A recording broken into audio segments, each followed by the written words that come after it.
So a lot of people are asking right now, why can't Trump just end this war? Why does he keep escalating? Why is he sending more troops, more assets, more pressure into the region instead of simply declaring victory and stepping back? And I think most people are looking at this completely the wrong way, because this isn't really about the Middle East. It's not about oil. It's not even about containing rivals or projecting strength. This is about something much more personal. This is about survival. And once you understand that, everything else starts to make sense. Because if Trump loses power, he doesn't just retire quietly. He doesn't just go back to private life. He faces something much more dangerous. He faces prison. But here's the twist that almost nobody is talking about. It's not just Trump who needs this war to continue. There are people around him, inside his circle, inside the defense establishment, inside the financial networks that fund American power, who need this war even more than he does. Because for them, peace isn't just inconvenient. Peace is catastrophic. Peace means audits. Peace means questions. Peace means someone starts looking at where the money went, who approved what, and which contracts were signed in the middle of which crisis. So when you see escalation, don't just ask what Trump gets out of it. Ask who else benefits, because that list is longer than most people realize. Now, before we go deeper into that, you have to understand a broader pattern. And this is critical, because without this framework, none of what's happening will make sense. When empires begin to decline, they don't behave rationally. They don't scale back, they don't consolidate, they escalate. And they escalate because they're driven by a very specific combination of forces. On one side, you have hubris, a belief that they cannot lose, that they are still in control, that they can force outcomes through sheer power. And on the other side, you have desperation, a quiet understanding that things are slipping, that time is running out, that one decisive move might be the last chance to regain control. And when you combine those two forces, you get something extremely dangerous. You get a system that doubles down even when it should walk away. That's the pattern. And that's exactly what we're seeing right now. But to really understand this, you have to look at the incentives. You have to look at the game theory behind the decisions. Because from the outside, it might look irrational. But from the inside, it's completely logical. Trump cannot afford to leave office. And we already have a blueprint for why that's the case. Look at what happened during and after his first term. The investigations, the legal battles, the financial pressure, the constant attempts to tie him down in court. These weren't small things. These were existential pressures. And now imagine what happens if he loses power again. You don't get de-escalation.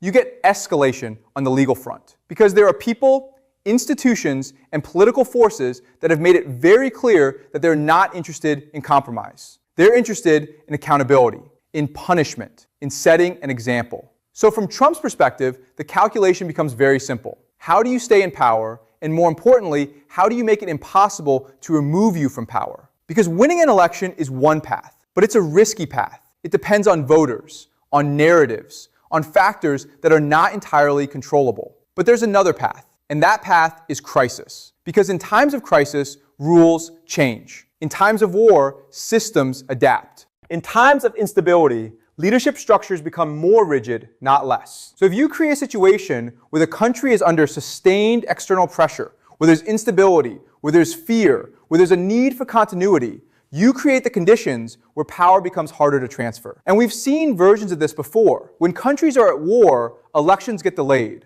emergency powers expand, security becomes the priority over process, and suddenly the idea of stepping down doesn't look like a transition. It looks like a risk. Now here is where today's data makes this even darker. Because right now, in March 2026, the economic pressure inside the United States is not small. Inflation hasn't fully resolved. Debt ceiling battles are returning. The dollar is facing quiet but serious competition from alternative settlement systems being built across Asia and the Gulf. And here is the critical thing. When economies are under pressure domestically, historically, leaders have used foreign conflict to redirect that anger outward. It's not a new playbook. It's the oldest one in existence. Give people an external enemy, and they stop looking at the internal failures. So the war isn't just a legal shield. It's an economic distraction. And both functions are running simultaneously. So when people ask, why doesn't he just end the war? They're missing the core issue. Ending the war doesn't solve his problem. It creates it. Because the moment the external pressure disappears, all the internal pressure comes back. All the legal risks, all the political enemies, all the unresolved conflicts, they don't go away, they intensify.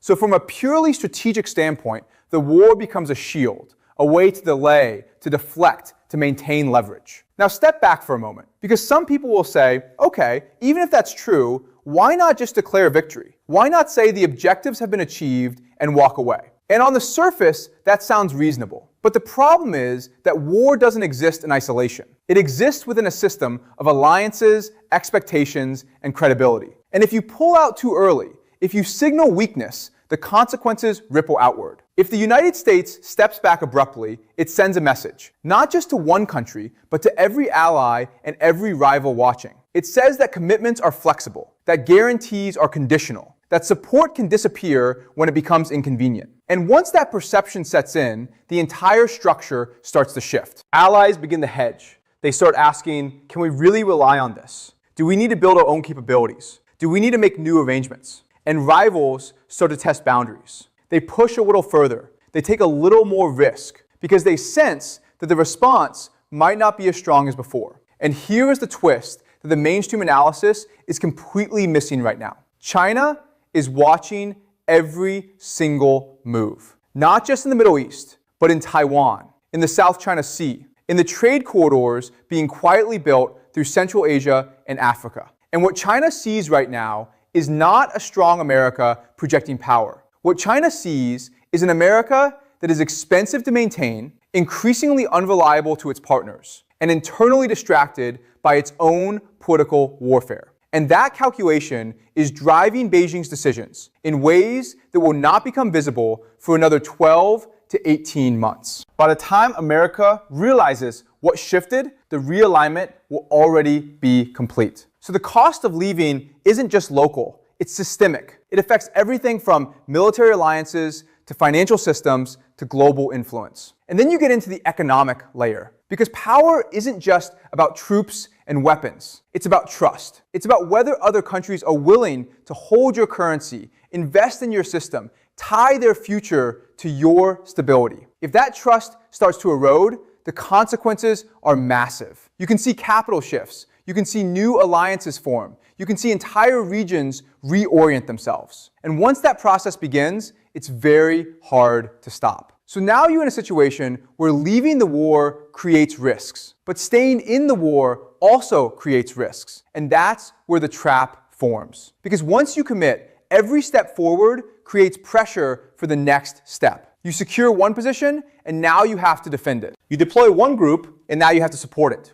You achieve one objective, and now you have to build on it. And before you know it, you're not making free choices anymore. You're following a path that has its own momentum. We've seen this pattern before. Small initial commitments that gradually expand. Limited objectives that turn into open-ended missions. Short-term operations that become long-term engagements. And each step feels justified in the moment. Each step feels necessary. But collectively, they create something much larger than originally intended. Now here's where it gets even more complicated, because this isn't just one actor making decisions. There are multiple players, each with their own incentives. Allies who want stronger action. Partners who benefit from escalation. Regional players who see an opportunity to reshape the balance of power. And each of them is pushing in the same direction. Not necessarily because they're coordinated, but because their interests align. And here is the twist inside the twist. Some of those regional players are actually playing both sides. There are governments publicly aligned with Washington that are privately negotiating with the other side, hedging their bets, keeping one door open while standing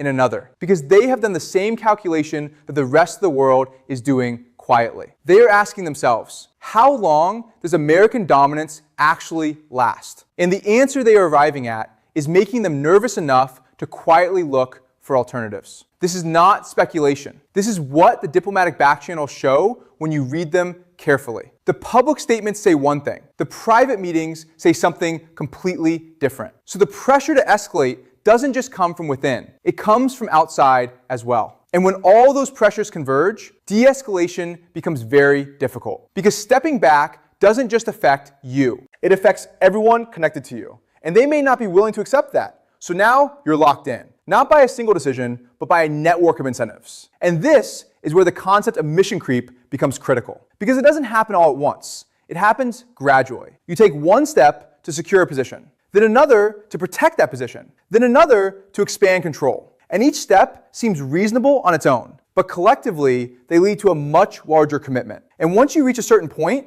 turning back becomes more costly than moving forward. Because you've invested too much. You've committed too many resources. You've created expectations that you can't easily abandon. So you keep going, even if the original objective has already been achieved, even if the risks are increasing, even if the outcome is uncertain. And this is where the historical parallels become important, because we've seen how this plays out. Initial deployments that were supposed to be limited, operations that were supposed to be quick, and over time, they expanded into something much larger. Not because that was the plan, but because that's what the logic of the situation demanded. And now the final twist, the one that keeps serious analysts awake at night.